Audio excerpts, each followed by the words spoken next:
What's going on, y'all? Chuck Nunface here. On the table today, we're going to take a look at this guy right here. This is the Freeman knives, Freeman Outdoor Gear 451 button lock flipper.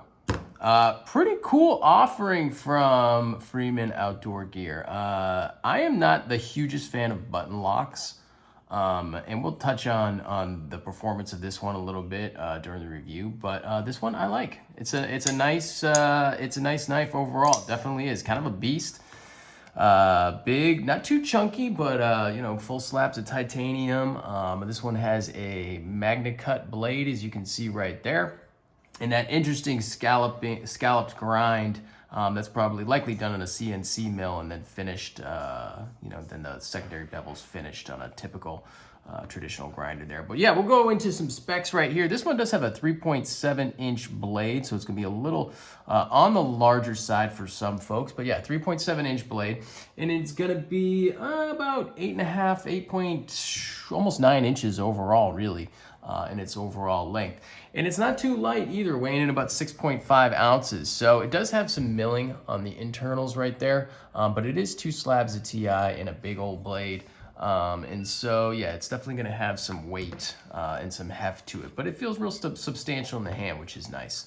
We'll go ahead and do some size comparisons here. We'll go ahead and run it up against the Ontario Rat Model 1 right there. So it's going to be a little bit bigger than the Model 1, both in blade and handle. And we'll go ahead and compare it to the Spyderco Stretch 2. So it's going to be bigger than the Stretch 2 as well. So that's kind of similar to a PM2, so I like to use that as an example. We'll go ahead and look at another typical knife, which is going to be the Spyderco Native 5, so it's going to be much larger than your Native 5, of course. And as always, this is Chris Reeve Knives Large Sabenza 21, so a little bit longer in the blade, longer in the handle as well. And lastly, we'll go ahead and take a look at the Emerson Knives A100. Pretty well-known knife there as well. That one, of course, sporting the factory micarta scales. And just because it's in my pocket, we'll go ahead and put it up against the Rockstead Shin as well. So it's going to be bigger than the Shin, too. But yeah, so if you're a fan of bigger knives, this is going to be up your alley. If you're somebody who wants 3.5 or smaller, or likes 3.25-inch blades, lighter blades, something like that, this one's not going to be for you. But yeah, overall, it is constructed quite well. It does have that nice recessed area for the pocket clip, which is something that I definitely appreciate when companies take the time to mill that pocket out for the recess out for that clip right there. I definitely like that. It's got some interesting milling lines right here. Not the cleanest in the world. You can definitely see some machining and some tooling marks in there, but we're not talking about a super high-end, super expensive folder. And so, I don't think that's anything you should be overly critical of. They do have several different patterns that they'll do. This one, of course, is in the American flag on the kind of the butt of the handle on the show side right there, which I think is really great. They do have lots of different patterns that I've seen on different runs, and so you're certainly not limited to anything like that. And I'm fairly certain they have just a plain Jane slab side one as well. They do make some with inlays, and I think they've done aluminum scales as well on these, but of course this one is full TI. But yeah, they'll run inlays like carbon fiber, different G10 and stuff like that.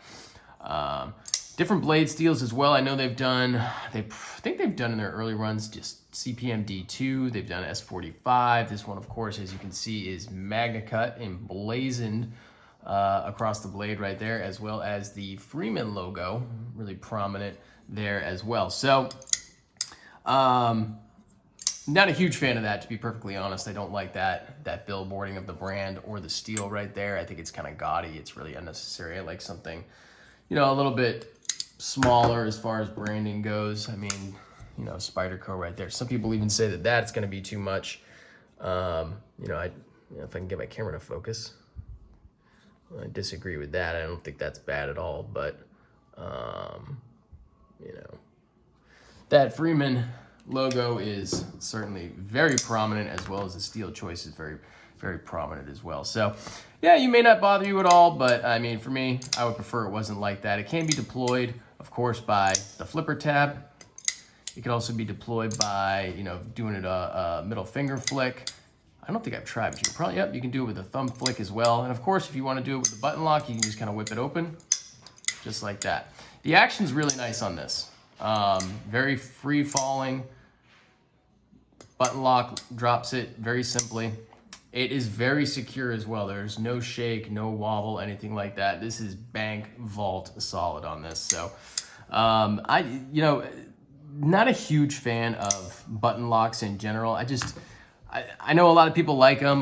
They're very fidget friendly and all that. It's not my favorite locking mechanism. I mean, it works really well and it's definitely secure. You know, with that plunger in there, you just, if you can see it, you go ahead and you push that plunger and it's going to drop the blade, let it free drop. It's not my favorite. It's just something I've never, I don't know, maybe my opinion will change over time. It's not my preference as far as locking mechanisms go. It's not for any reason other than it's just something I really just don't care for all that much. But if I were going to pick up a button lock, I wouldn't be upset if it was this one right here. It's really well done.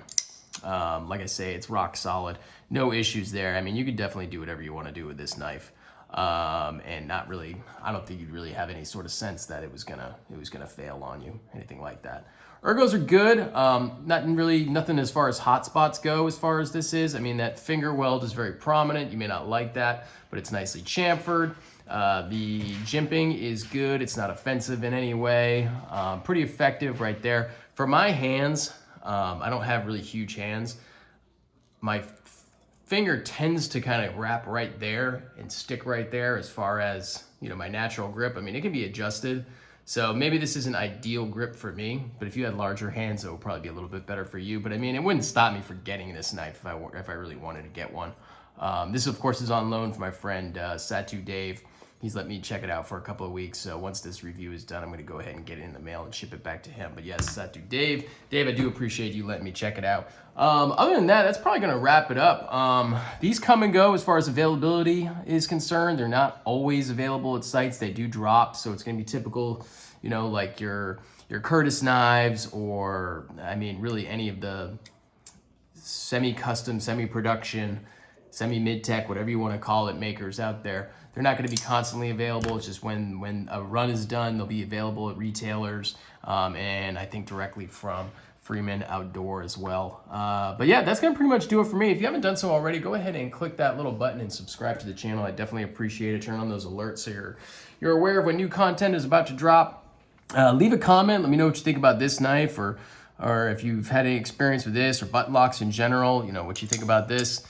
Do you like the branding and the billboarding of the blade steel and the knife company right there? Hey, to each his own, I guess. In any case, I do appreciate y'all checking it out. Stay tuned, and that's it for today. Thanks.